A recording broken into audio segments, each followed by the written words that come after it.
Good evening and welcome to the Wednesday, March 25th, 2026 Penfield Town Board Work Session. I will now call the meeting to order.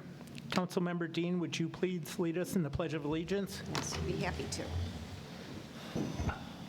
I pledge allegiance to the flag of the United States of America and to the republic for which it stands, one nation, under God, indivisible, with liberty and justice for all.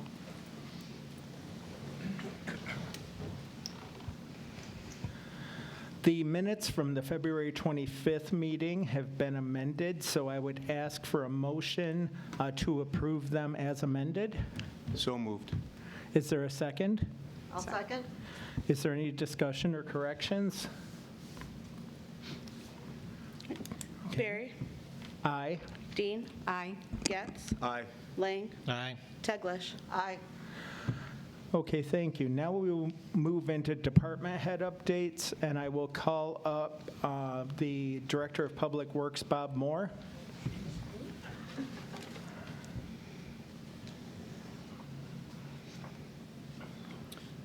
Good evening. This month has been too bad. We started out the month plowing snow and taking care of that, and we finished up with the moving of into the new garage. We're pretty much about 90% complete on moving over. We are scheduled on time. Monday will be first full day in the new shop for everybody, so it's pretty exciting. Big shout out to Dave Renner. He's been working his butt off trying to get everything Wi-Fi tech-wise done for us in this new facility. So in between those works, we've had some between the snowfalls, we've done some trail trimming, pothole repairs, mailboxes, and now we're into the sod repairs. The weather's improved. The facilities, they finished the MAC building with a lighting project. Just a few minor odds and ends to finish up onesie twosies here and there that they missed or they couldn't get to for whatever reason. And then we had some down trees with the windstorms that we had this month. So, and we had a few drainage issues with all the snow melt that we found that we had to, so we addressed some of them, and more to come on those. Project updates, the Clark barn is just about complete. A few more things to do on that, but not much, probably another day or two and we'll have that cleaned up.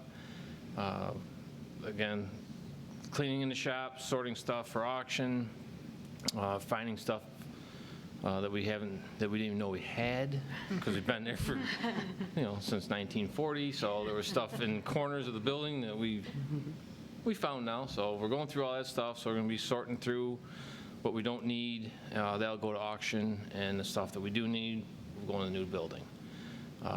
They've been taking all the shelving, repainting it so it looks like brand new.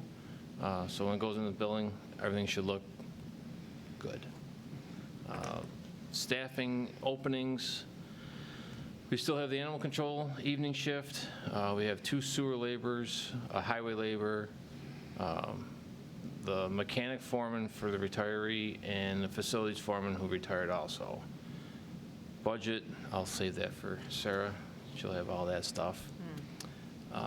And then for anything for the town board for issues and all that, the only thing that we really got going that we have to kind of keep on our radar, the trees that are on Harris Whalen along 250 by the sidewalk on the lower end of the park there. That was a project that we started in 2021, and then it got kind of sidelined, but we need to readdress that before. Those are all dead, right? Those trees? Yes, all them dead trees in there. The trails in there are pretty much closed. People can't get to them. There is a comprehensive thing that we're going to do if we clean them out. I think it was 40 trees-ish to be replanted. Obviously saving everything that was good, but something to keep on our radar. I'd like to have further discussions on that at upcoming meetings, and hopefully this would be a good project for the fall. And that, as the busy work in the summer winds down, and get that taken care of. That's all I got. Are you getting many or any resumes, contacts for the open positions that you have? We just got a new HR director, which will steal her thunder.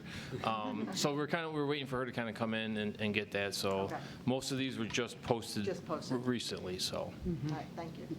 Yep. And Bob, with regards to the Clark barn, great job by the team, by the way. I assume that fence is still up around it?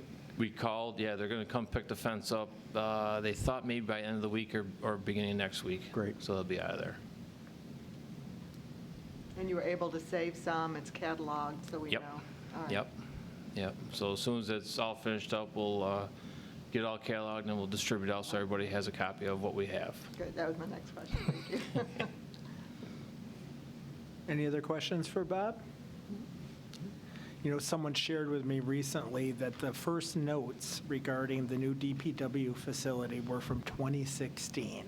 That's how long this was in the works. So it's great to have it come to fruition and see it happen. Yeah. So that's great. Yeah. And I said the amount of tech stuff that's in that building it blows my mind. And I said, poor Dave has been pulling his hair out trying to get everything lined up for the deadline, and he's done a great job, so hats off to him. So, all Great. Thank you. right, thank you. Thank you. Thank you.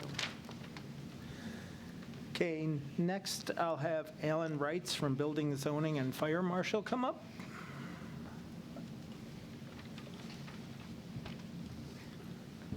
Hello, everyone. Hello.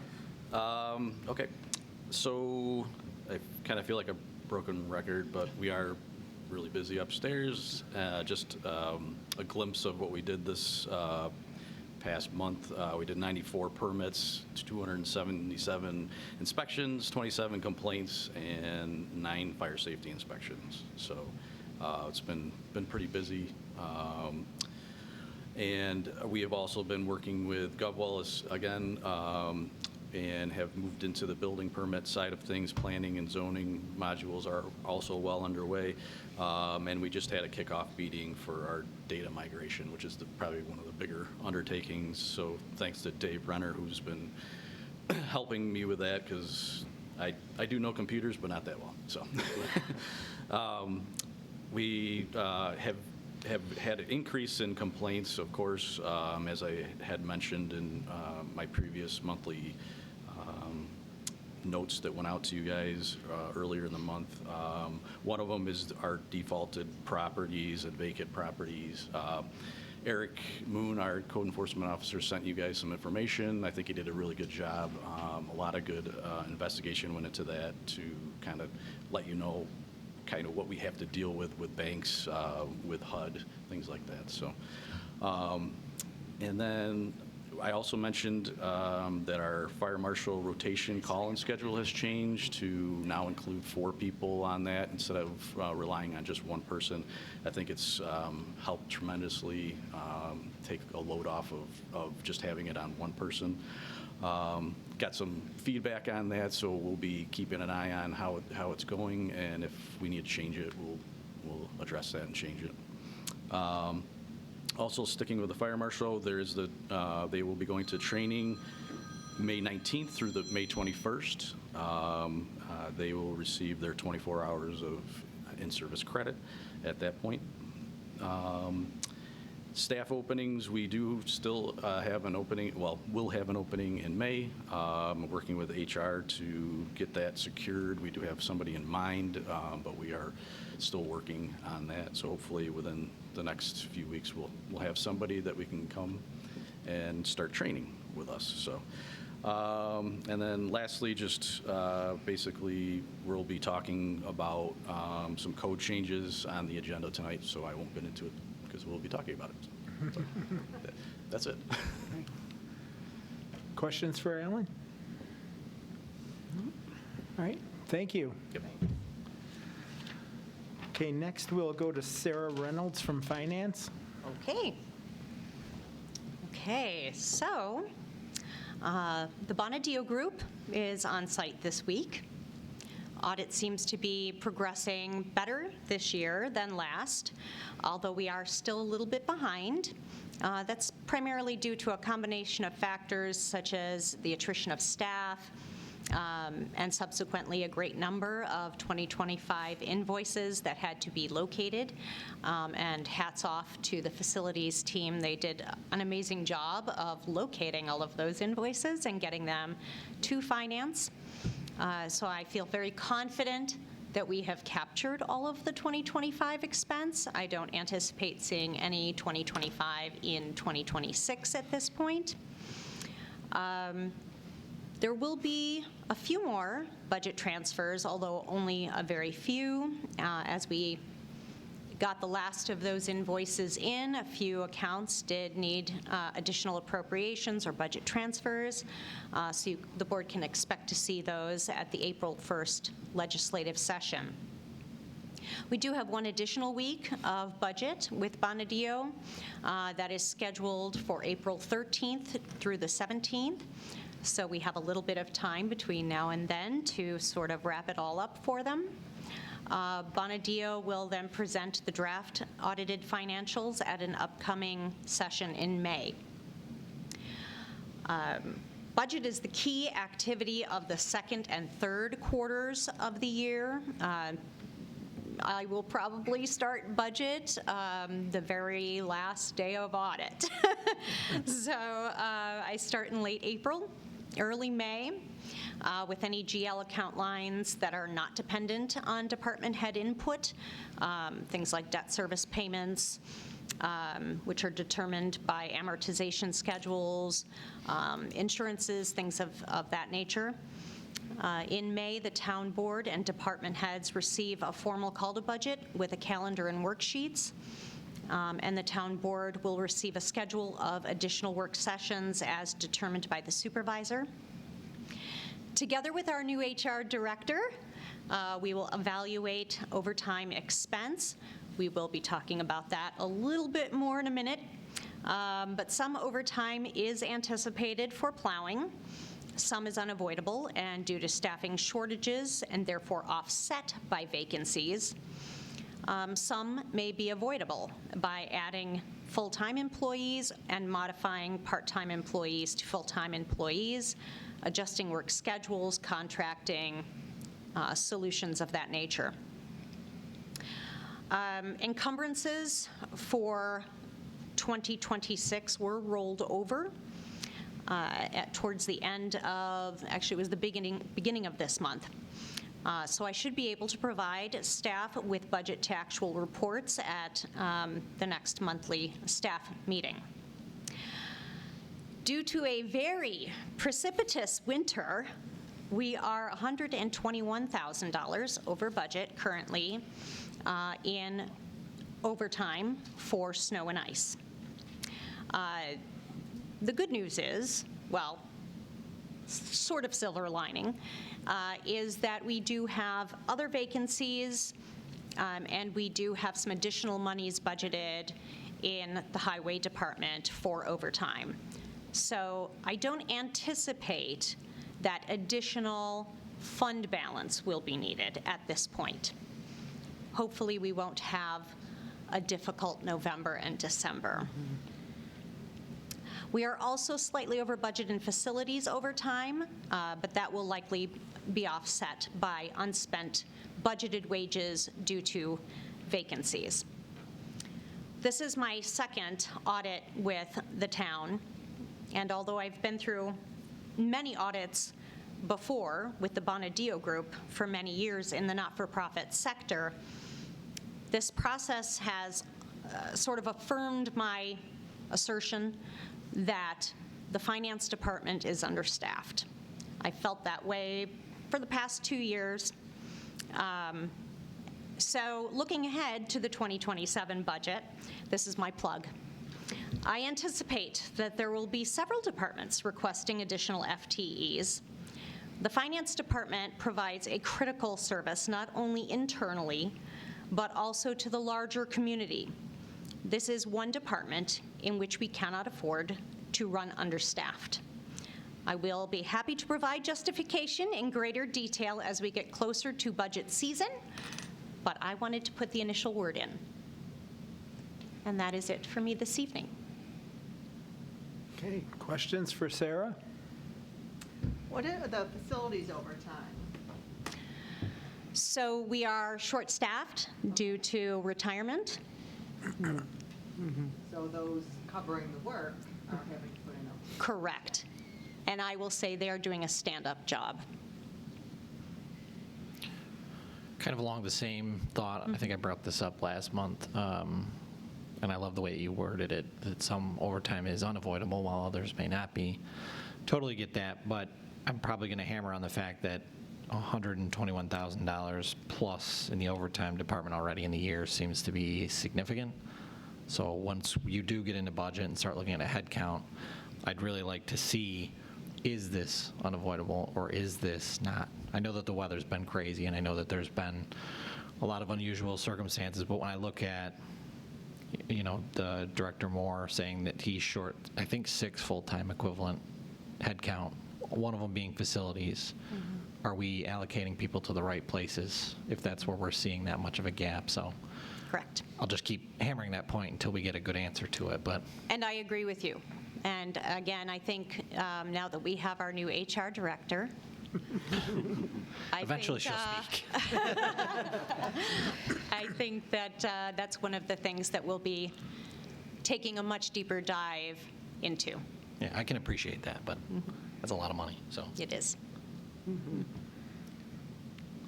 Are there other questions for Sarah? Okay, thank you. Okay, next I'll move to Mark Valentine, the Director of Planning and Engineering. Thank you, Mr. Supervisor. Excuse me, we gave some updates last week on projects, so I'll kind of skip over those unless the board has questions. Sidewalks are starting on Monday, so we'll be starting on Jackson Road at the corner of Plank and Jackson and heading south. This is a continuation of the 2025-26 project the board had previously approved. We basically ran until the weather didn't cooperate anymore in the fall. So we've got some sidewalks to pour on the north end on the Watersong neighborhood, and then we'll do our sidewalks on Jackson Road, and then as soon as those are complete, turn and then go down Plank Road. So those sidewalks were first out of the box this year, and now that the weather's finally breaking, we'll be getting those done and installed. Our stormwater annual report is due April 1st, so we've worked on that, shared that with the Watershed Committee, and we'll be submitting that. So that is for the MS4 program. Our requirements under DEC and EPA is to submit that, so that will be submitted on time. Carrie and I met with our consultant for active transportation today, working on a schedule for them. They're looking to get a draft in at the end of April, looking to time that. So I believe the supervisor and I had discussed having our annual sidewalk 2027 input on May 6th. So I think we'll look to make that our input session night. And then hopefully we have a draft of our active transportation plan on the heels of that. So as the board's looking at requested locations from the public for 2027, we can have that report to refer to as well and see some priority locations. So we'll have both of those together. We have some other projects in the community that are starting. So the solar farms are doing some additional geotechnical work. So they've been doing some work on the corner by Plank and Northrop and 250. So they've been in there doing that. They'll shortly be working off of Harris Road. So they're not looking to start the solar panel construction, I think, until Q4. But just so the board and the public know, they're going to get in and do some soil tests just so they can finalize their design for the racking and everything else. So I know I at least received one email, somebody saying, hey, they started. Nobody let us know they haven't started. They were just going in and doing some soil testing. So we will keep the public informed as those projects move forward. We did have a pre-construction meeting for 7 Brew this week. That's a new restaurant based on coffee, energy drinks only, no food. They're taking the old Chili's on Empire Boulevard, the kind of entrance to Baytown Plaza. So that building will be coming down, and this new 7 Brew will be going up. So if people see activity in that area, that's going on with that. And then we have 2 new applications in for the planning board for April. We have an addition to the Platinum Office Building. Everybody knows that across from where the Chick-fil-A gymnastics facility is. They're just doing a small addition on the building as an add-on for a new tenant. And then we've got another group, One School Global, who's looking at a new church and school across from Bauman's on 5 Mile Line. So that'll be on the west side. I think they're currently in Webster. So it's just an open farm field area right now, but that'll sort of be the 2 items that'll be before the planning board come April. What was the name of that one school? One School Global. I believe they're in the village of Webster right now, and I don't know if this is a second location for them or if they're moving over. But they're in for a sketch plan in April, so we'll hear more about what they've got planned with that. That's all I had. Any questions? The apartment building on Wilbur Track is a 2-part question. 1, is it ever going to be completed? And 2, the turning lane associated with that project, is there any movement on that at all? The turning lane needs to be in before they open, so that's one of the things that's been holding them up. So they're very aware of that. Met in the fall with them and the state DOT, so it's a state road. But the turning lane into Wilbur Track Road needs to be installed before they are granted the C of O to open their building. And So they've applied for the permit. they've applied for the permit, so I think they're just waiting on that. Obviously, now that April's coming around, typically April 15th-ish, the asphalt plant's open. They have a contractor in place that's ready to go on that, so I would assume they're going to be, moving on that quite quickly as I believe they want to open. And then with 7 Brew, do they give you a timeline? I know that once the demo, they just pull up with a trailer and plop it down, basically, but... It's a prefab building. The group we met with was the site group, so they kind of come in, they do the demo, they do the rough site work, then the building's put in, and then they kind of do the cleanup afterwards. I think they said like 8 to 9 weeks. It's not a long lead process on that. Other questions for Mark? All right, thank you, Mark. Now I'll go to Carrie Ivers from Developmental Services. Thank you.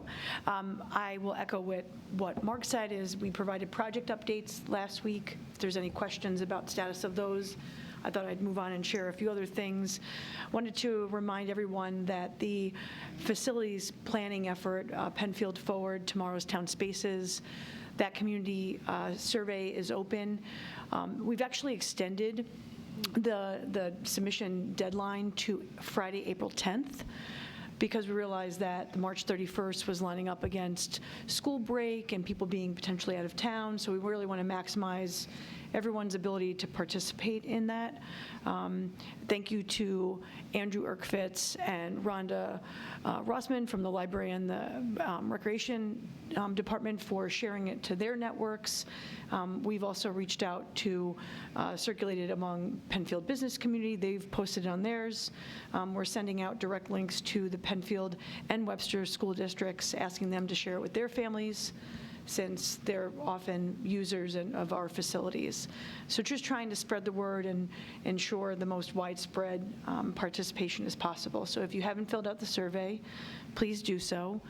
Only do it once. We're looking for good turnaround, but we're not trying to have double voters. And paper copies are available.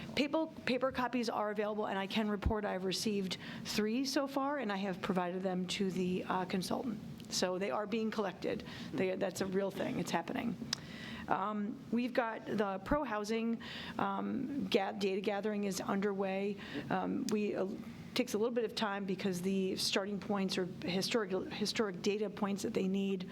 And thank you to Pam Post and our assessor's office for working with Monroe County to gather the 2010 data that you need in the categories. She had the 2020, and so now we're looking to try to gather that information, and so we can get it submitted. We just received, we inquired to find out what the Ag and Markets grant review process and timeline is, and we heard back today that they're under review currently, and they expect to be notifying communities of awards or applicants, because it was open to private and nonprofit organizations in June. So more to come on that. In a similar timeline, I'd just like to share with this town board, I guess this town board, that CFA, which is the Consolidated Funding Application Process, that's New York State's sort of online portal, and it brings all the potential funding streams into one place. That process is going to kick off typically in May. They'll have some kickoff and training and seminars explaining what funds are available and what kinds of projects and limitations and things like that. And so as that information becomes available, almost all of it is available on their website, and they have the webinars. So I'll be sending links to the town board so that if there are projects that we think align with the funding streams, we can make applications are always due at the end of July, right in the heart of vacation season, which is super convenient for everyone. But we can talk more about that as we know what we want to pursue. Questions for Carrie? All right, thank you. So after much buildup, I would like to introduce our new Director of Human Resources, Amaret Miller.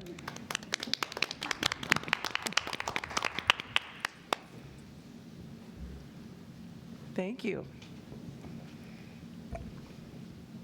Hi, everyone.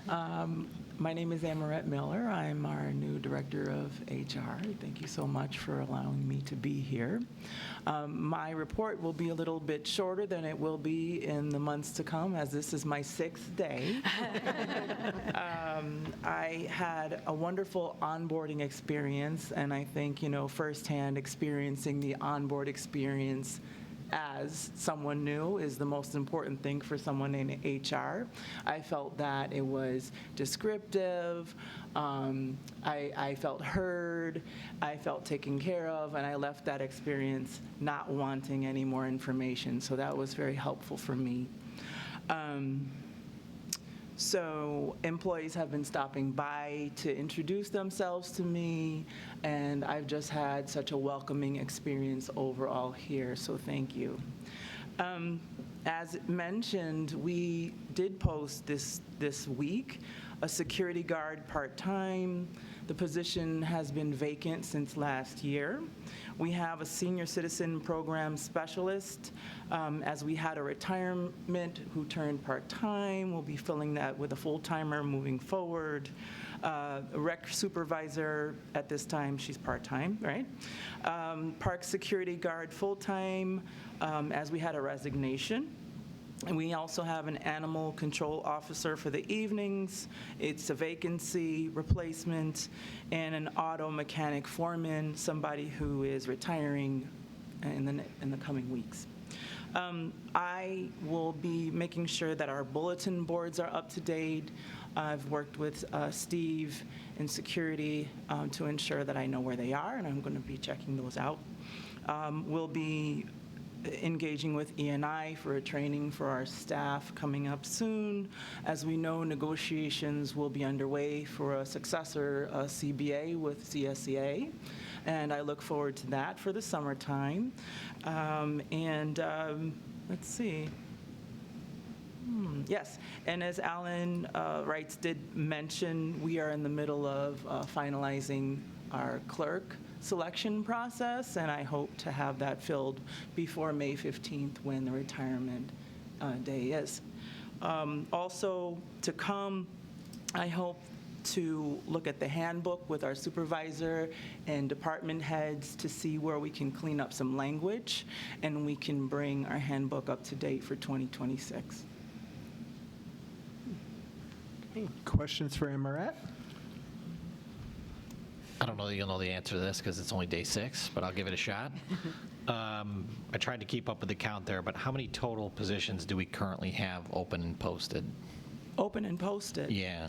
Posted and open. 1, 2, 3, 4, 6. So Okay. we posted those all fresh this week. And that, it sounds like only one of those was one that was mentioned by Public Works as having an opening, so are you going to be posting those? The sewer? They have applicants for the Okay. sewer right now that they're looking at. Correct. Yeah. So we haven't reposted that right now because I think they have some applicants for that. Okay. Other questions for Amaret? No, welcome. Thank you. Yeah. Thank you so much. It's great to have you aboard. Thank you so much. Okay, so next I will ask Andrew Erkfitz from Recreation to come up. All right.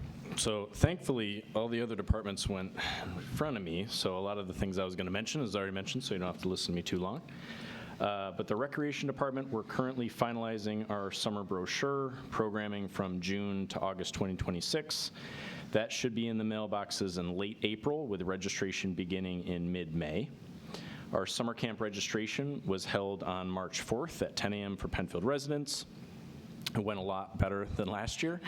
With our new IT updates, we actually enacted a virtual waiting room for people to go into, just because they even saw on the IT side that I think we had 600 or 700 people online at 9:55 getting ready to go. So we heard positive things about the waiting room. We're hoping to continue on that positivity and look for any other updates or things that we can enhance. But I think all of those IT moves were great stuff. So again, thank you, Finance, for credit card processing, and Dave from IT, who's getting a bunch of shout outs. So looking forward to next year as well.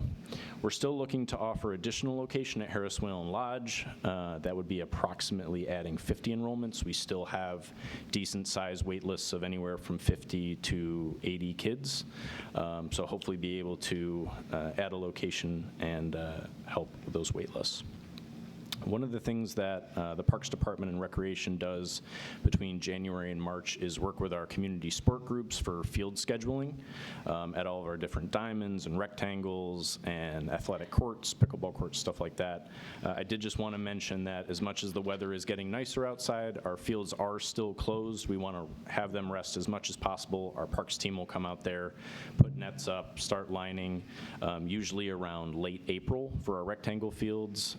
Believe me, we're going to try and get on them as soon as possible, but please hold off. We don't want to damage any of the fields until mid-April. And for athletic courts as well, our Shadow Pines pickleball courts, all 10 courts are currently open and nets are up.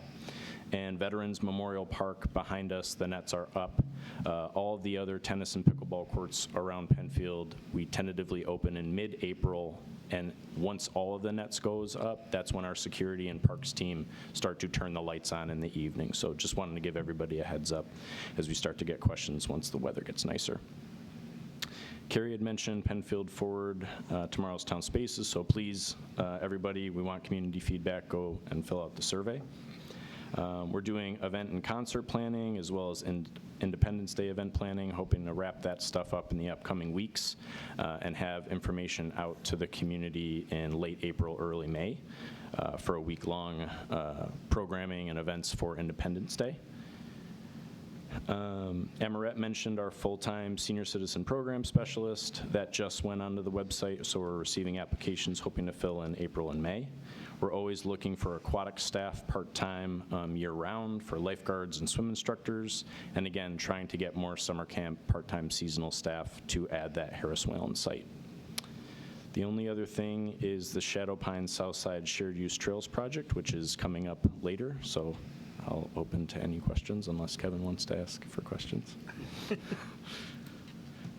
Are there questions for Andy? I don't have a question, but just feedback for you and for Finance and for Dave as well. As a user of the summer camp sign-up system, I can't tell you how much better this was than last year's experience.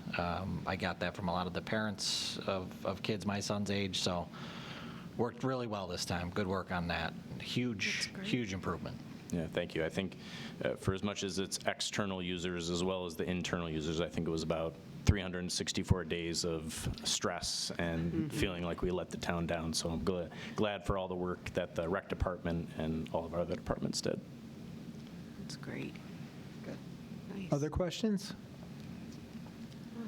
All right, so now we will stay with Andy regarding the RFP results for the Shadow Pines multi-use trail.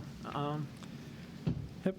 So I wanted to just give a little bit of a background on this project. Mountain biking was a recreational activity that was included as a part of the Southside Shadow Pines property, and this was back with the original Shadow Pines Land Use Committee. The town had further trail services come in 2024 to engage the community and create a concept plan for a mountain bike project. This kind of evolved as connectivity, feedback that we heard into shared use trails throughout the south side. In conjunction with the Parks and Rec Master Plan update that was done in 2023 to 2024, Further Trail Services presented information, gathered community feedback using online survey and in-person town meetings, and also did walks at the Shadow Pines property with various community groups and members to collect data for the concept plan. After collecting and reviewing all the data, Further Trail Services concept plan was presented to the town and finalized in spring of 2025 and is currently available on our town website. You can see one of the maps in front of you at the moment. Big pieces for this project are signage for education, wayfinding, and scenic nature viewing areas. With this being shared use trails, we don't have any shared use trails in our town. We also don't have any mountain biking trails in this town. So we're really looking at this project as educating the community, potentially on shared use trails that are going well in other places like county parks and Victor and other places around the community.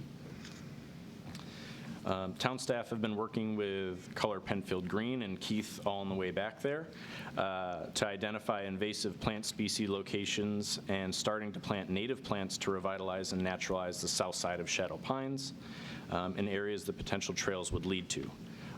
Another organization, GROC, which is Greater Rochester Off-Road Cyclists, with Scott here behind me as well. That organization has been in communications with the Rec Department, Parks Department, heavily involved since day one, and just a great resource, so can't thank them enough for all of their feedback and support. Based on the Parks and Rec Advisory Committee's 2025 recommendation, the Town of Penfield requested proposals for the next set of construction designs for the shared use trail system for phases 1 and 2. This is about 4 miles of shared use trails for hikers, walkers, bikers throughout the south side. If you look at the map in front of you, you can see a lot of green and blue trails. Those are primarily phase 1 and 2, kind of surrounding the outside parts of the property, starting to go to the inside as well. You can see a faint little blue kind of etching around some of the middle area. Those would be phase 3, potentially more bike-specific bike park of the concept plan. But the big components that we wanted to touch on were, if you look all the way to the east side on Whalen Road, that connection point, a sidewalk ends. Luckily, through mode paths that our town parks department has done, there's been some walking paths, but those aren't actual trails that were designed to be safe and have water runoff and be user-friendly. This project is really connecting that end of the sidewalk to go through the property in various points, but really to connect up to Clark Road. So that connectivity to get to the other parts of Shadow Pines, to connect to other parks, schools, properties, I think is one of the biggest components what led to this shared use project. If you also look at the west side of the project for the plan, a lot of those trails go into current locations on the property that we don't have cart paths that the golf course designed. So as much as shared use trails and people are getting used to the current golf cart paths, these trails are also designed to go to places on that property that really haven't been explored yet. And by bringing in a professional from Further Trail Services and doing these RFPs, it's doing it in an engineered, safe way, trying to get people in who know what they're doing for trail design. So this RFP's scope of work would include a full set of construction drawings that would needed to go out to bid for future construction, along with a detailed cost estimate. The town received 3 proposals in response to the RFP. Town staff from Recreation, Engineering, DPW, and Developmental Services all interviewed the 3 teams. We have a grading rubric that if you want to show, just kind of outlines our thoughts as a town staff, Kostich in the middle was the highest graded, and I'm happy to report they were also the most competitive price proposal we received, so they're the lowest pricing that we got. Another key point which Kostich had was Adam Wrights from Further Trail Services, who did our concept plan and did 2 years worth of working with our community and really identifying kind of all of the maps that you saw before. He would be a consultant with Kostich. And we really think that that's an important piece to continue this project forward, to have people that have heard from our community and gathered details for the last couple of years and walked the site. So after checking with Sarah, the town's comptroller, funding for the design could come from the town's recreation fund. And if the board authorizes the execution of the contract, the town would have 50% design drawings in advance of the CFA that Carrie had mentioned before. So really, that's my background of the project. If you have any questions or anything, I'm here to answer. So Kostich, what experience? I'm assuming that was a key, I don't see it, but a key component of your matrix of what their experience is, what have they done? Have they done work in our area? Mm-hmm. What's their experience level? Yep, I think when we looked at trail design, they had done trails before as well as multi-use, but really, again, having that component of having Adam come in as that, I believe they labeled him as the trails consultant, that's that even extra experience that we looked for, that, hey, they're looking at this project, they're also seeing who's worked on it before, who has the experience. And they also had landscape architects who had some really cool features looking at shading structures and plant features. So they would also be providing, hey, not only the trail design, but some of the natural resources to work with Penfield Color Green on how to revitalize that area as well.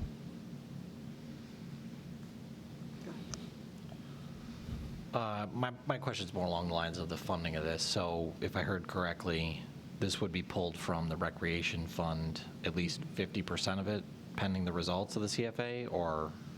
That just for these are just for the construction designs. Correct. We would be using all of the funds for that, with the potential of, if we get to construction, that would be that 50%, I believe. And correct me if I'm wrong, sorry. If the project moves forward with this timing, the design would be at the 50% mark, so we would have 50% construction drawings. That would be sufficient to supply as part of a CFA application to seek funding to offset the costs for implementation and construction. Right. So that's what the 50% was referencing. Okay. So 50% drawings could be utilized to make a grant submission. That's typically, and it's one of the things that the interviewing team from Kostich pointed out, that they are very well aware. They have a subconsultant from Labella, who's a recreation specialist, but also has a past with economic development and has done extensive grant writing through the CFA program. So it felt like all the ducks were in a row, like all aspects were being represented on that team. I would assume that's Michael Colquhoun from, okay, he's well experienced in this, then I would feel pretty confident with that. With the recreation fund, do we have a current account of the balance of that? It's about 700,000. Okay. And then I didn't see it outlined in the proposals per se, but if we did go ahead with this, then we get a CFA grant for the implementation of it. Do we anticipate who we would have do the work, or is that still to be determined? That would have to go out to bid under WIC's law. It would be required to go out to a formal. So we Public anticipate Works. then RFPing this and not doing it internally. Correct. Correct. Yeah. And do we have a guess on what that's going to cost? The cost estimates would be provided with these construction designs. Okay. We do have a rough estimate in the concept plans, but Sure. I think with that even being a year ago, it's probably Gone gonna up by change. 25%. Probably. Yeah. And what did you say was the cost for this? This was just above $84,000. And they met all of the requirements of the RFP, each one of those.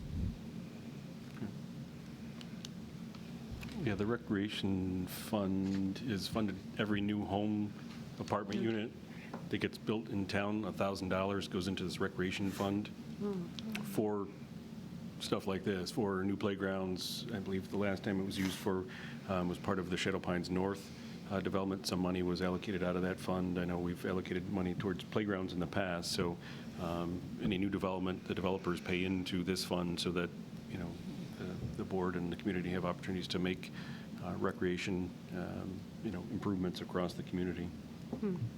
That's good. And based on the work they're going to do, and once it's approved, what was the timeline for them to come back with that It was design? before the end of the year, 6 to 7 months. I Yes, that believe was the so. June, July to have the 50% documents and then continue working September. through DEC approvals and other stuff for stream crossings and some other, but yeah, I think it was through the fall. Okay. And Andrew, thank you for the work on this, by the way. Couple questions that you may not be, the folks here might not be the right people to be speaking with, and we do hope that our town attorney is doing much better, Peter. We're sure you are. Has there been any, with regards to this, I do have, I guess this is putting my other hat on, for the multi-use trail design, I'll be frank, one of my concerns is the safety of the mixed use in the sense of having cyclists, dog walkers, hikers using the same. Has there been any discussion or history from other communities that have done this as far as incidents that have occurred or Yep. liability? So myself and the Parks Foreman, Tim Masterton, we started all of this by reaching out to Victor, Parks and Rec, who started with Dryer Road. And I can share that park with the town board as well, that you can see it. But that kind of just started with Victor going out there as a parks department and working with Grok to design the trails, and certainly weren't, you know, engineered, designed for safety and things like that. So they kind of learned through the years. And we also met with Monroe County and spoke with them about their various parks with Tryon and Bay Park West. Both organizations shared that they have very small incidents. Victor had even said that they got more pickleball incidents than they did shared use trails. So not saying that there's not incidents out there, but we did at least some of that communication prior, just to say, hey, what do you see in terms of incident reporting and things like that? When you were looking at what is the recommended size of the trails? And I reviewed it, but I'm just trying for people out there listening too. So in the concept plan, with Further Trail Services, Phase 1, which was a lot of the green trails that you saw, those are the wider trails that are going to be more stone dust materials, which are very similar to the north side of Shadow Pines for our walking trails that are on a more flat surface. The lime crush? Yep. Yep. So when you look at the blue trails, that's when you get into hiking and biking. They'll be a little bit more narrower and more natural materials, dirt, but they'll be designed in a certain way to promote, you know, water runoff, you know, limit erosion and things like that. And by having Further Trail Services and Grok, who I mentioned before, who have all these experience at Dryer Road, Bay Park West, Tryon, you know, it's really gathering all the information and experience from them, which has led us to looking into these sorts of trail designs, kind of trying to do it the right way, the first way, rather than having town parks. Not that we don't have wonderful staff, but if we can design these with good sight lines and different things, and that education piece, I think, was discussed as well with Victor and Monroe County, just to put as much information out there so any users on the property know, you know, what's happening. We also work with Penfield Color Green, and I think some of that signage where we would look to talk about meadows and revitalization and naturalization, we could work together with some of the signage there to really promote all of the different experiences for someone who maybe just wants to get out into nature, somebody who wants to bike, somebody who wants to walk their dog. So trying to get as many inclusive things on the south side of the property. Right, and I think you just raised a great point, because it's the protection. Should the trails go in, we want to make sure that we're also protecting what you just described, right? Sure. And we want to make sure that folks don't start going off the beaten path. Correct. In the proposal, I also included wayfinding signs and maps and everything else, so as we can do signage on the trails to let people know, what area the park they're in, and, if it's more mountain biking focused areas or steeper areas. Yeah, and their proposal for Costage also pointed out the opportunities for enjoyment of and interpretive sort of interaction with the natural habitats that people might not get to experience or see because currently there's no access to these areas. Viewing areas. Some of the areas, yeah. Spots you can have some sight lines across the property. And in an overabundance of transparency, by the way, I am a cyclist, which is why I'm asking these questions. So, not a very good one, but We I love appreciate it. the feedback, And okay, what would you, and I know, again, this is in there, but what, some of the concerns with, for example, the golf carts, with some of the steep, no pressure, this is just obviously just talking through some things. What was the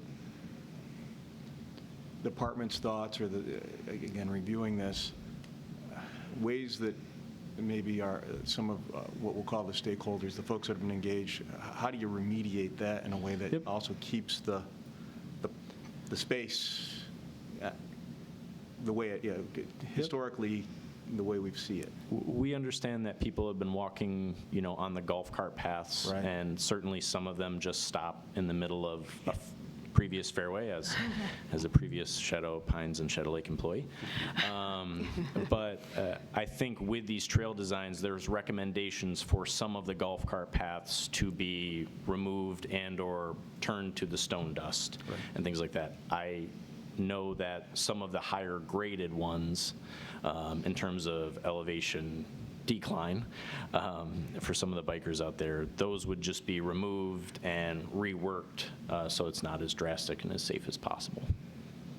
Because there's some spots there, as a previous golf cart driver, you can't see coming up the hill when you're down by the creek. So there's some tight lines that people are currently walking, whether it be with a dog or hiking, that even with that, you might run into someone turning a corner. So all of that is looked into with this professional design. And one of the nice things about the original plan and the proposal is that sustainability was key, in that this isn't going to create a nightmare when it comes to maintenance and ongoing repairs. So I think that's important for everybody to be aware of, too. That was I was going to say, the one thing that's important to note is with Costage, the sort of lead designers are landscape architects. And not to say that engineers don't do a wonderful job with that type of design, but landscape architects are typically coming at it from the perspective of preserving natural features and sort of integrating with the natural landscape. That's just more top of mind, or in how they've been trained. So I think that's the other thing that we thought was very important in this particular location. Okay. Great job. This is exciting. It's a group effort, yeah. So are we looking for something from the town board at this point? Authorizing a resolution for the award of the contract to Costage that would be prepared for the April legislative meeting. Okay. And do we have a motion to do I that? motion that. Do we have appropriate wording for that? I propose what Carrie said. Prepare a resolution Yes, The thank motion you. to is award the prepare a contract? resolution. Yes, my motion is to prepare a resolution. Okay. Is there a second? I'll second. Okay, is there discussion regarding this? All right, then we can move to a roll call vote. All right, Barry, Aye. Dean, Aye. Getz, Aye. Lang. Aye. Teglash. Aye.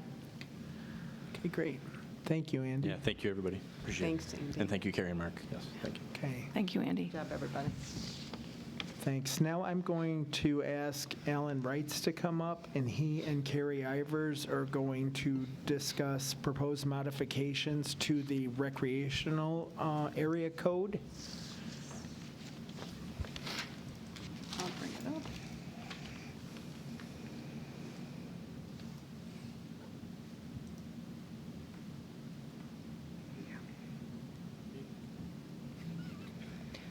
No, you. You can. Do you want to start, and I can jump?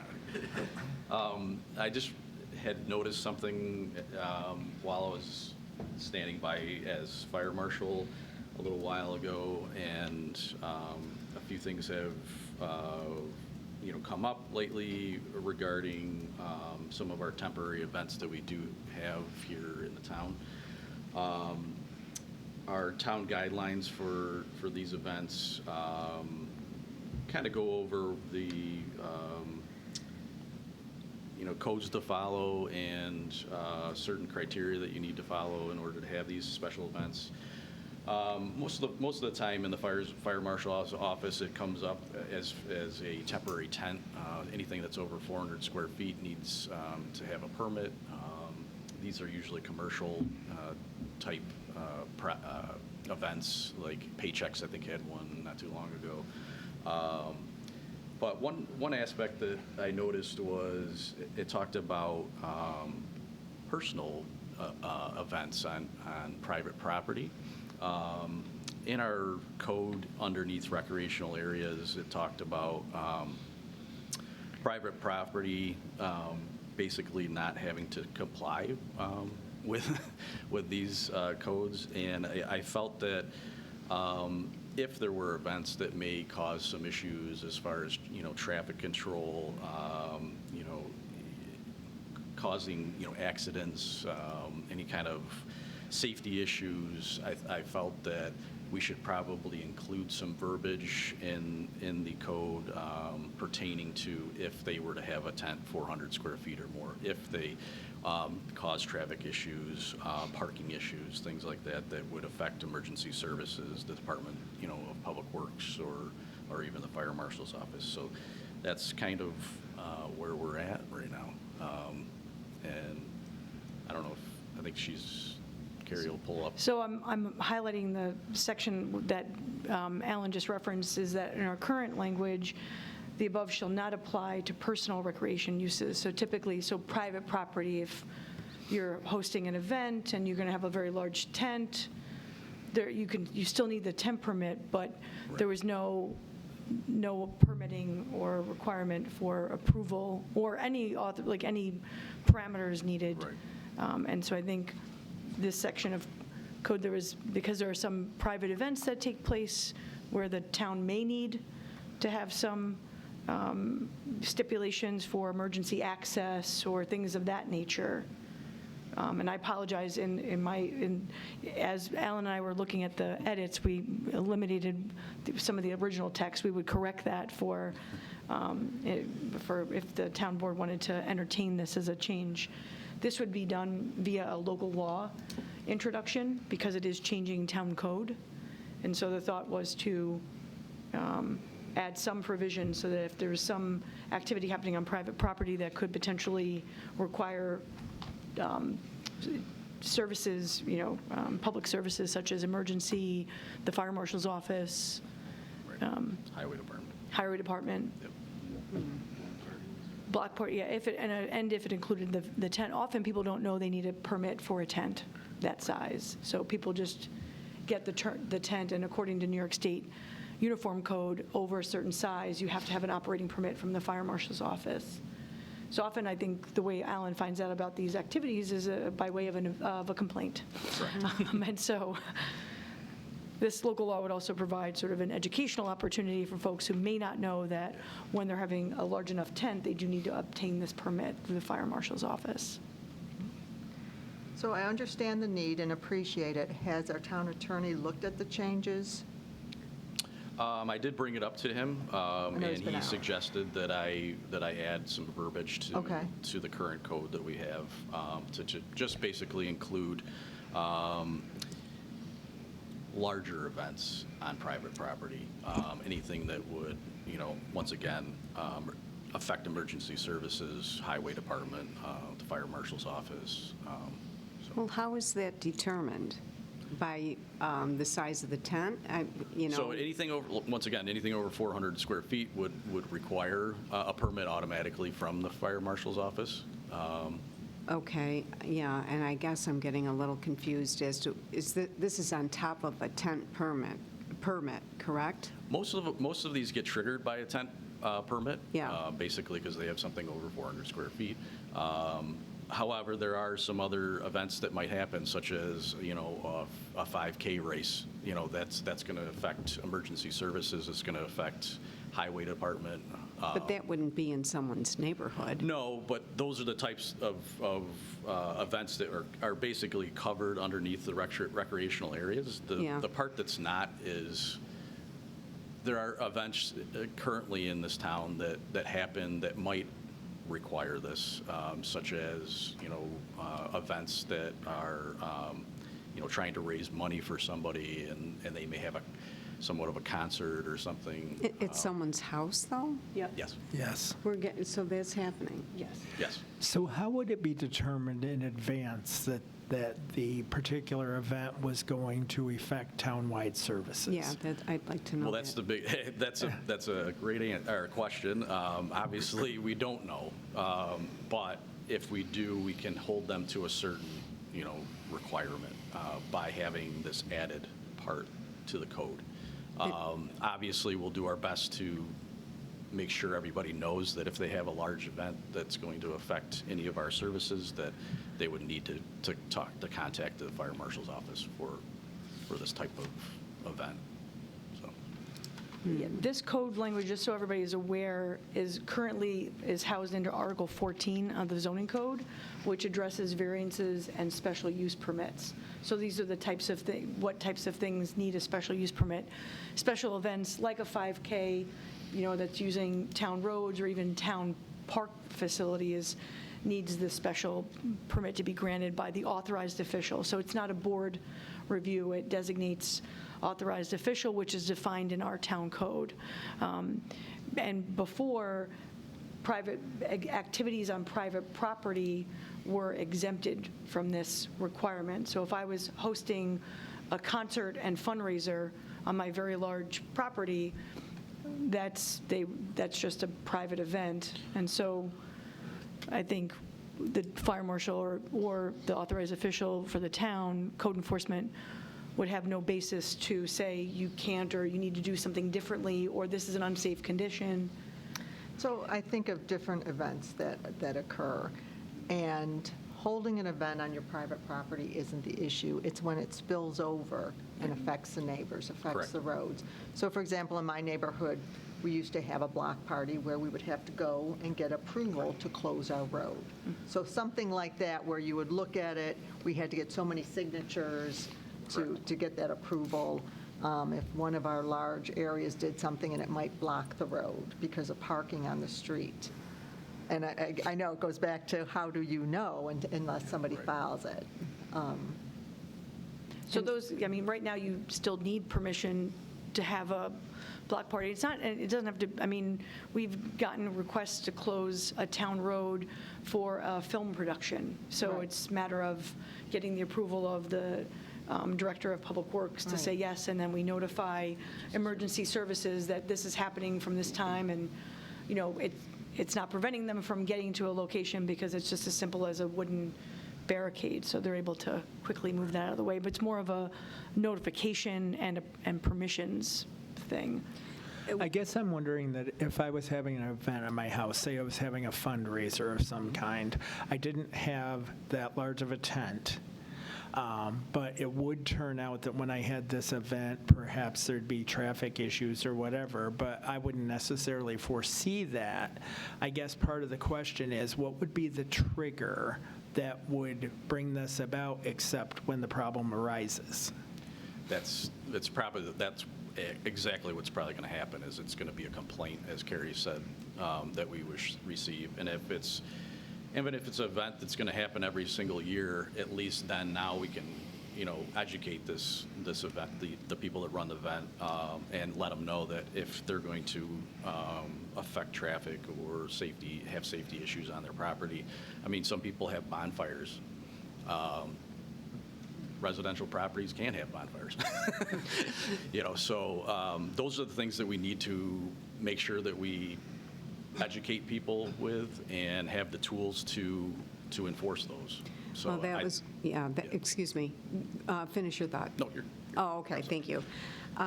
So that was my question, like, how do you enforce it? What would be the, consequence of either not getting the permit or getting the permit and then not following the permit, the guidelines of it? What happens then? Well, there's a lot of things that can happen. Obviously, I kind of run an office where we try to work with people first. I would not just go out and start ticketing people. I would educate first. So that would be my first step. If it continues, it's, I can write violations. Let's say, for example, they have a bonfire. They were asked to not have a bonfire. If they were having that and it's oversized by fire code, I can enforce the size of that bonfire and write them an appearance ticket. So that's kind of the extreme. I'd rather not to get to that, but. And then are there situations that you can foresee where you would deny the permit?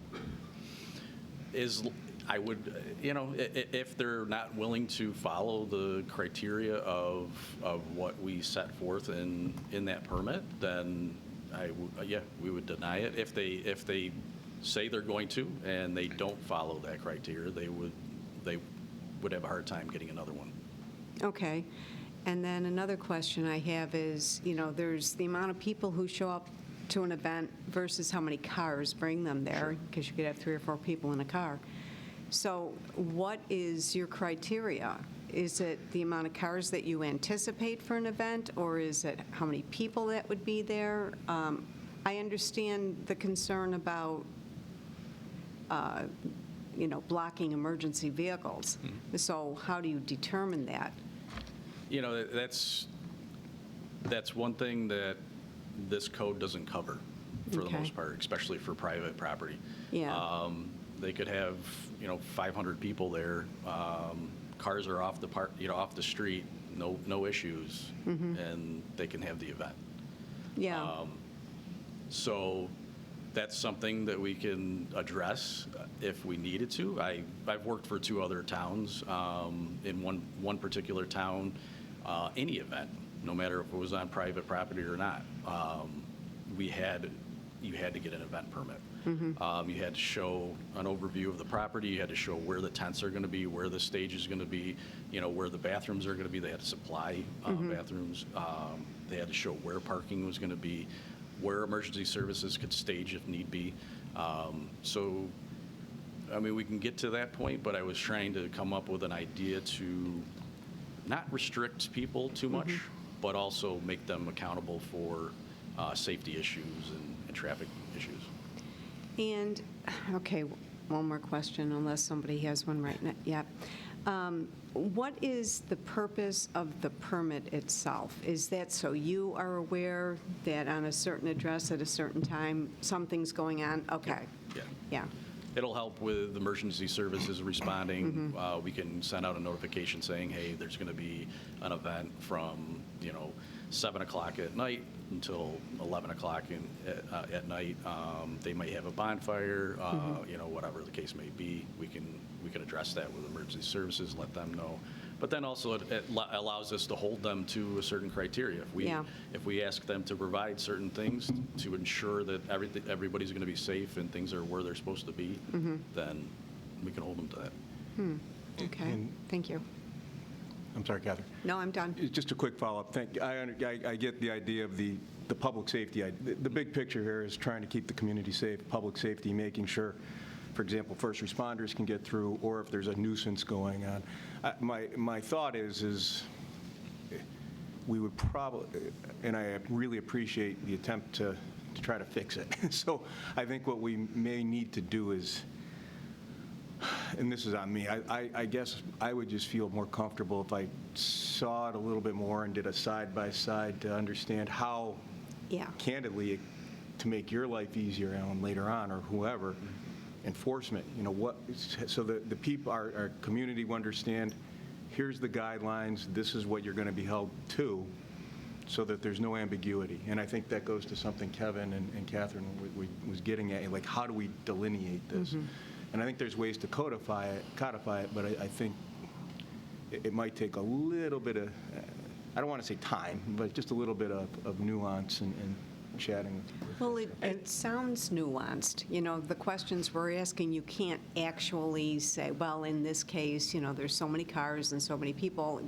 It's a nuanced situation, so I do think a little more diving into potential situations. And we'll also need to cover the fact that there are so many unforeseen circumstances. So there can be some wording worked out with the attorney that would cover that, because we can't in any way predict what the actual issues are going to be for any particular situation that comes up. Yeah.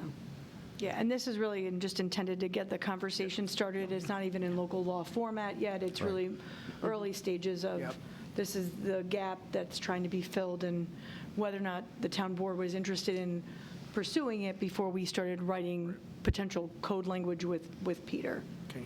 Okay. I think the Councilmember Lang wanted to say something. Yeah, Alan, I know you're getting beat up pretty good on this one, but I take had no offense.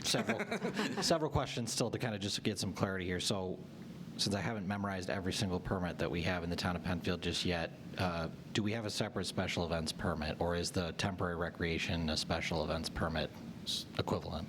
So the permit I'm referring to here is the temporary event permit. Yeah. So one and the same? Yeah. Yeah, okay. What's the cost of that permit currently? I think it's like $100 or something. Okay. I'm not sure off the top of my head, but 400 square feet for the tent, is that for a specific reason, or is it just? that's in the fire code. Okay. Yep. And then, any thought to notification of adjacent properties if this were to be granted? That's a great idea. Yeah. And then, it's not outlined in the code here per se, but the penalty for if someone doesn't, I know you talked about education, but codifying what the actual. Yeah, I mean, we would go to It'd be a violation of the zoning code, and that's set in. set fees. And The set fee is set in the zoning code in the fees and penalties section. Okay. Are there other questions or comments? Well, yes.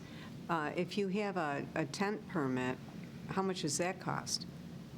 But I don't know the pricing on the permits. yeah, like I don't know off the top of my head. I think it's Okay. like $100 for a tent permit. So it would be, for the two permits, it would be $200? The tent permit's covered underneath the special events permits part of it. So it would be one fee? Yeah. Okay. Yeah. All right, thank you. That's fine. Somebody can have a special event and not have a tent. Right. Yeah, right, Yeah. that's right. So. Yeah, okay. The temporary recreational permit, and it references Town Code 250-14.6, that's a $60 application fee. Okay. The tent fee, I'm looking for it and struggling to find it on the spot here, so I do apologize. That's okay. So I think it lands under miscellaneous for any permit not provided elsewhere. It's in the fire marshal. I'm in the fire marshal section, yeah. Okay. I think it's $100 though, think because it's that's what the $100. miscellaneous charge is. Right. So at this point, the staff will continue to work with the attorney to develop this. Oh, forgive me. Tents and membrane structures, $60. Oh, 60. Cheaper than we thought. Okay. Okay. Yes. All right. Yes. Thank you. Thanks to Mark for the assist on that. Okay. All right. I think that we're done for now. Thank you, Alan. Thanks, Alan. No problem. Aren't you glad you came tonight? All right, next we will move on to a zoning code review, and that's going to be Councilmember Lang. Yes, thank you, Mr. Supervisor. This is something we talked about, I think it was in January at this point. I know time's kind of flying by here. But during our listening sessions in the fall, a topic that came up pretty consistently to, I think, yourself, myself, Councilman Getz as well, was some ambiguity in our code in some specific areas of where that existed, and this was one of them specifically, and it does have something to do with projects that were recently before the planning board, but this seemed like an area that could take a little bit of effort to provide a lot of clarity. So in this process, working with Deputy Supervisor Teglash, we reached out to the staff to ask them to answer some questions that we had and to kind of provide maybe a better way to word what our thoughts were, because certainly I wasn't married to any of the wording. And I'll defer to Alan, Mark, and Carrie on this to kind of walk through. I'd like to kind of walk through the definitions portion first, and then dive into a couple of the other thoughts after that. So I don't know which one of you would want to speak to it, but. Well, first I'll also add Shannon Schuman was also included in the conversation, and if I'm forgetting anyone else, that would have been, I think it was the four of us that went through and looked at some examples from other places. So we never reinvent a wheel. If there's a code section somewhere, we try to flatter it. Yeah. Yes, exactly. So in terms of differentiating their different restaurant types, looking at a little bit of maybe a more simple definition, a permanent building used for the sale of meals, food, and/or beverage items where customers place orders in person, online, or by phone, and food and/or beverages are prepared and packaged for consumption off the premises. And then moving down through to restaurant drive-through, drive-up, permanent building used for forgive me, there's an extra couple words in there, the sale of meals, food, and/or beverage items where customers place orders, pay, and receive food and/or beverage through a designated window or lane while remaining in their cars. So with the definitions, I really like what you guys have come up with here. I think that does provide the clarity in fewer words than what I had kind of run through. I don't know if anybody else has any feedback on those specific items of this. I think one thing we'd want to maybe perhaps think about is there are restaurants that have both sit-down and drive-through capability. So I think if we're going to go, we may want to look at having that as well, potentially, so that if it's not one or it's not the other, but we don't want to leave ourselves with something not having a definition, potentially. And I'm sorry, I don't know that we provided that feedback in this document. I think we just provided it. Yeah, those are things that come up through talking to it, so I appreciate, I think that that's probably a good idea because a lot of them do have both. So a definition for that would probably provide additional clarity as well. So I think that would be helpful. Yeah, and I've looked at this a dozen times, and I just realized we should probably change while in their cars to vehicles. Yes. But Because it could be a minivan or a truck or yeah. Vespa. So the glory of having this on the OneDrive, we can just update it and it's preserved. So if there's no other feedback on that, I think I would probably ask that you guys workshop a combination definition as well for this, because that would be helpful. And I think once that's provided, we can talk through it, but the thought would be to add this to the existing zoning code to provide that clarity. So that's what we're working towards with these. And then on the following pages, I think all of you were provided this. There was discussion about some of the additional staff review comments based on some of the conversations that we had. I don't know, Carrie or Mark or Alan, if you want to. Yeah, so I think the definition for sit-down restaurant was added to 250-2.2 as part of the TFLO or the 250-441 overlay district. So that was added when those regulations were created. It doesn't speak to other types of businesses that also have drive-through. And so one of the things you could do is have a definition for drive-through. Is it office or retail or whatever, but drive-through facility, so that other categories of land use that might have or need a drive-through have been accounted for. And so, I think it might be jumping ahead a little bit, but the feedback that you guys provided in terms of overlay districts is, personally, I'm not a fan of them. I believe they provide additional gray area to manipulate. It means that the zoning code is not properly defined in the areas where you're talking about. So I think as we move down the line here through the year, we should look at, as a board, is there a better way to define these areas of town through the zoning code and to remove overlay districts that really cloud the judgment of a board when they're making these types of decisions? without trying to steal the thunder of the active transportation plan and/or the recommendations that are being prepared by Collier's team, one of the recommendations I believe are going to include is removing this overlay district in 250-441 and looking at adapting or providing access management regulations or guidelines in the site plan portion of the zoning code. Because access management is something, that's really what these regulations were focused on doing.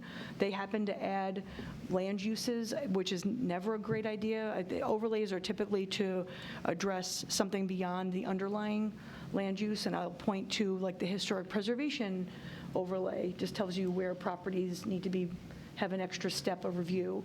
Our environmental protection overlay districts are a place where there's an extra layer of review related to the environmental features. In both of those cases, they don't speak to land use. This is the one district that did. And it took away uses that were already provided in the zoning. So. And I think it was done at a time that there might have been some potential development applications that they were trying to zone out of possibility, is I think the history. And Mark can. It was just before my time, but yeah, they were zoning to block something, and that's never quite the best way to zone against something, is rather than zoning for what you want. So I think that's why the overlay was created. There was concerns about traffic, and that's what the LUAMP, so the Land Use and Access Management Plan, was part of that. I think was a condition of the state DOT looking at and doing improvements to the Route 250-441 intersection.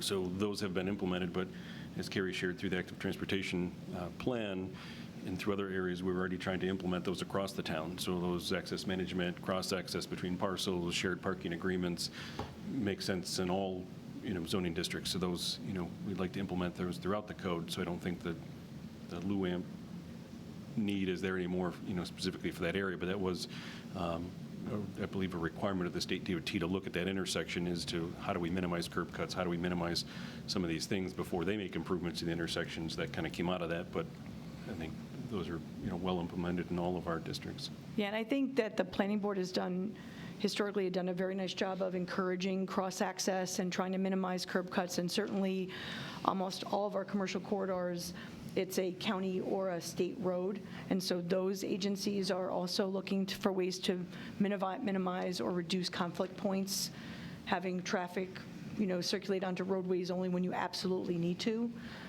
Anyone who's driven through certain areas knows the cut-throughs you can make from one plaza to the next without having to go onto a main road. That's the definition of good access management. So we want to encourage that and have it codified for all, commercial, or industrial, non-residential areas. I think makes a lot of sense, to your point, Bill. And so, for those not familiar, when we talk, and I don't know what TF stands for. 250. TF. The 250 overlay. It was very. I did not know that. Okay. Long thought through, but Great it was, acronym. it was very creative. But yeah, that's one area in town, the only area in town I believe we have an overlay that impacts zoning, and it was, I believe, for that 250-441 project with the state DOT. They wanted something in place for that, and we didn't have that. Okay. Now, if we're implementing it in our code, I don't think the LUAMP. And was there ever a part of it that said, or the integrity of it was to ease out of commercial into non-retail business, into residential? Or no, it was really This just, was right? access management for that, and then the overlay then restricted some of the uses that were allowed by the underlying zoning, and that's where we've gotten into some issues conflicted in the sit-down restaurant. It got very detailed in, especially with sit-down restaurant. Definition was very detailed in it, but then, to Bill's point, the others were left out of that, so Yeah. that's what's caused some. Because some right now, ambiguity or- that area does go into, right, it does do that by the zoning. So after what will soon be Chick-fil-A, it is non-retail business. And I think there's one more property that's limited business, one more that's limited. that's north, and then there's then it there's a BNR, or excuse me, MR. I think so There's- again, trying to, look at a step down in Okay. intensity from that. I thought that was the end of, There's one more to the north of the gymnastics training facility. That I was, don't want to get off track. Yeah. Commercial is limited business or no? So it's general business is allows the most. right. Limited business allows retail, but not as big box typically, so there's a step down. Business non-retail are, think of your offices, right. professional offices, Law, doctor. dental doctor, Right, okay. lawyers, lawyers, financial, things of that nature. And then you obviously have mixed-use development district and Right, PUD, which allow combination.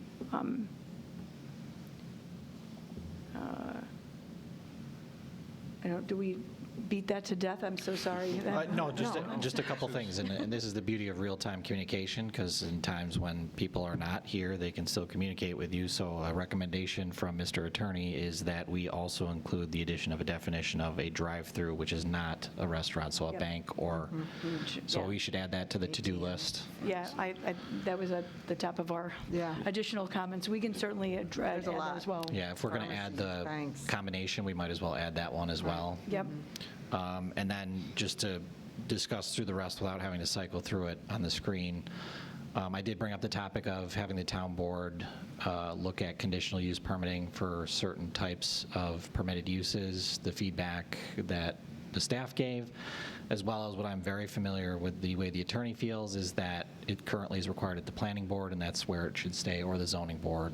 Those citizen boards are made up to oversee these types of things, and having two boards oversee the same thing would only create a problem. So I'm good with that feedback. I think that that's valuable.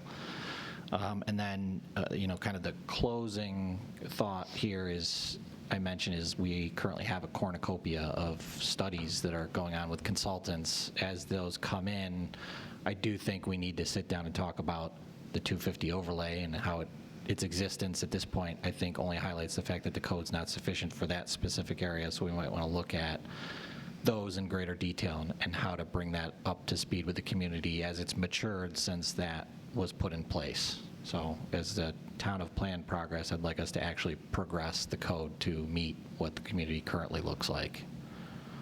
Well, I keep a running list of code updates, changes, conflicts, challenges in the current code, and it's not, we are not unusual or unique in this respect. Typically, zoning codes evolve over time, and it's an undertaking to sort of start over. And we look at our neighboring communities. Fairport just underwent or is in the process of finalizing a massive rezoning process to redo their code. And I think there's lots of opportunities for enhancement and agree. clarity, because it helps property owners, it helps people understand sort of what the more clear you can be about what's needed, wanted, required, prohibited, the better for everyone.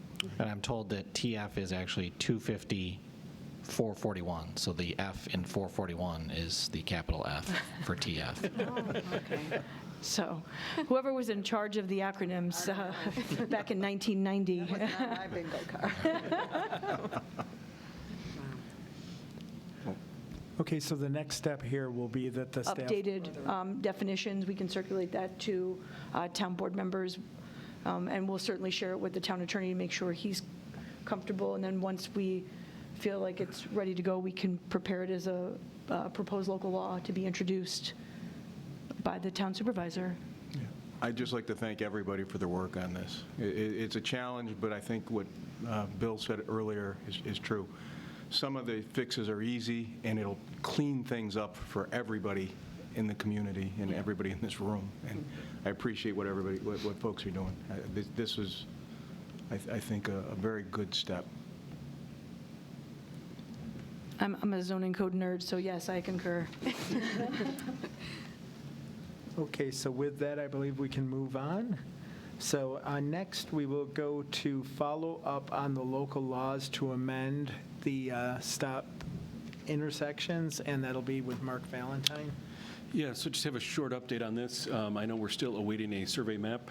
The surveyor was out sick this week, so my apologies, I don't have a survey map to share with you tonight. So I would suggest leaving it as a held item, and then once we have that map, obviously we'll distribute it to the board and then discuss it at a at a future work session. All right, thank you very much. Did anyone have anything else in regard to that? Okay, thank you, Mark. All right, there is no old business. We will move on to new business. Does anyone have new business? Supervisor, I would like to suggest we add an item for new business, if you're okay with it. It's related to the 1400 Empire Boulevard. That's, I'm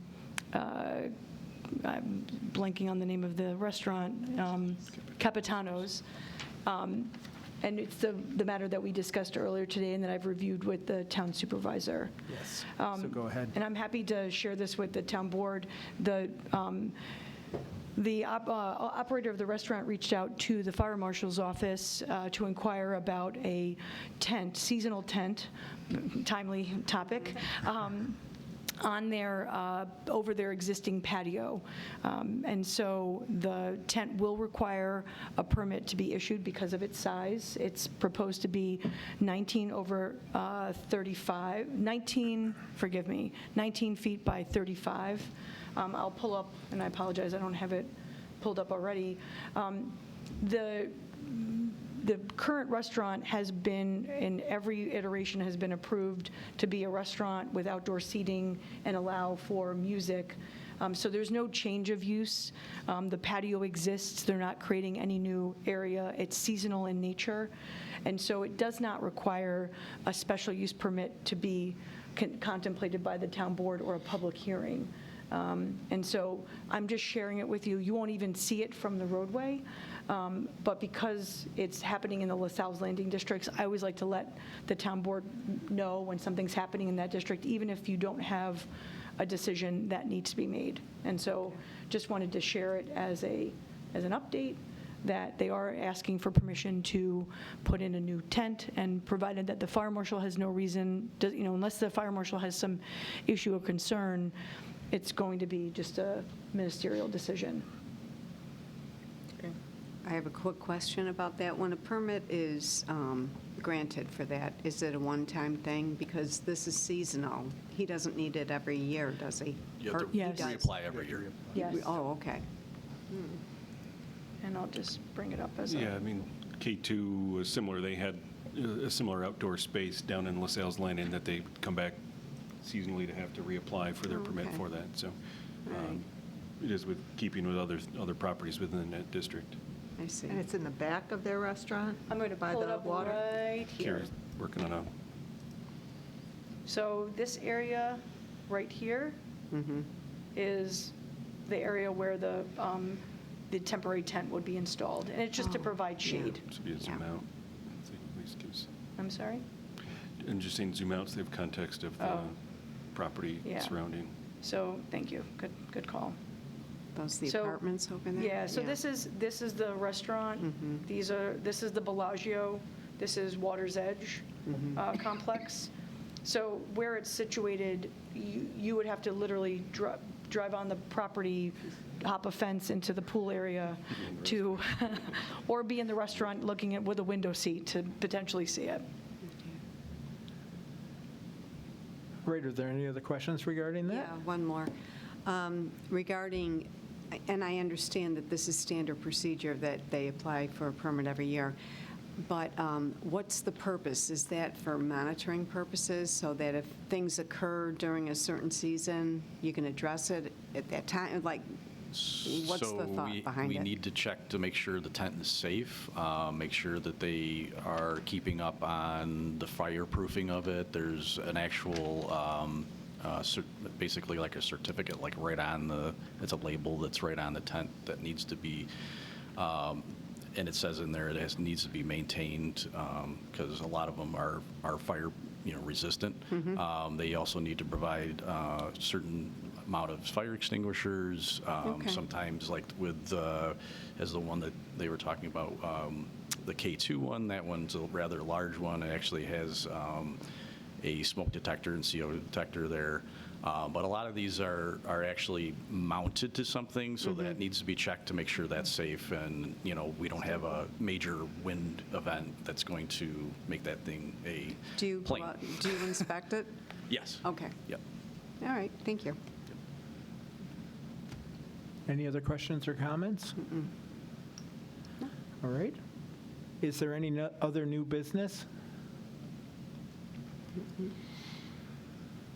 Okay, so with that, our next work session meeting will be April 15th, 2026, and this being a work session, I will adjourn the meeting at 8:05 PM. Okay.